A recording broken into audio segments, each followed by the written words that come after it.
down to Crocus to just have a look at the plants and just check everything's okay. And with the hot weather we've been having, it's just, it really is unprecedented. It's almost like July the last couple of weeks. Everything's in flower basically, so I don't really know what's going to happen when it comes to Chelsea. Crocus have really got their work cut out because they're moving plants all over the place out into the sun to begin with, you know, a few weeks back, and then now they're all being brought back into the shade.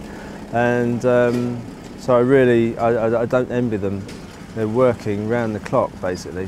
And not only Crocus, I mean, I imagine all the nurseries around the country, or definitely in the south of England, are going to be struggling.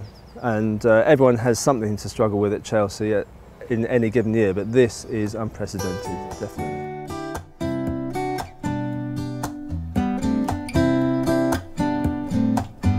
With regard to the judging, I think judges might take a sort of a sympathetic view. They won't take a sympathetic view in terms of quality, but in terms of substituting plants and changing things around, I think they won't expect everyone to stick to their original plant plan, which will be virtually impossible. So a lot of people will be thinking as they're, you know, on the hoof basically at Chelsea, and trying to rely on a little bit of luck as well.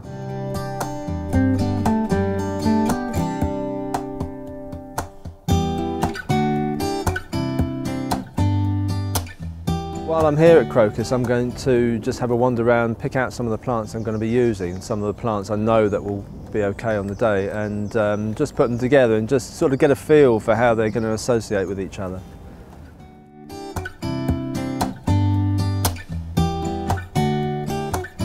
As I've got the parsnips, which are going to be yellow, it'd be nice to get some other yellow in the garden. This Euphorbia Fens Ruby, it may not be quite so bright as that in 5 weeks' time, but it might have a bit of yellow in it. But definitely this Sagina, which is a lovely sort of cushiony ground covering plant, which is a real star. It's very, very bright, difficult to place. So we've got silvers as well, which is going to run through the front of the garden. This Achillea tegatea and this Centaurea Pulchra Major, and it's going to be in flower, which is a real bonus. The Centranthus ruber is a very common plant, especially in the Cotswolds, and this is going to be, hopefully, retain its red, because we need some red in there. And then of course this lovely Dianthus cruentus. It comes out in little spits and spots, but a beautiful red. It's not quite out in flower yet, but it's got a lovely sort of feeling to it. With all the stress that's going on with the plants, I'm sort of still very optimistic that all's going to be well on the day.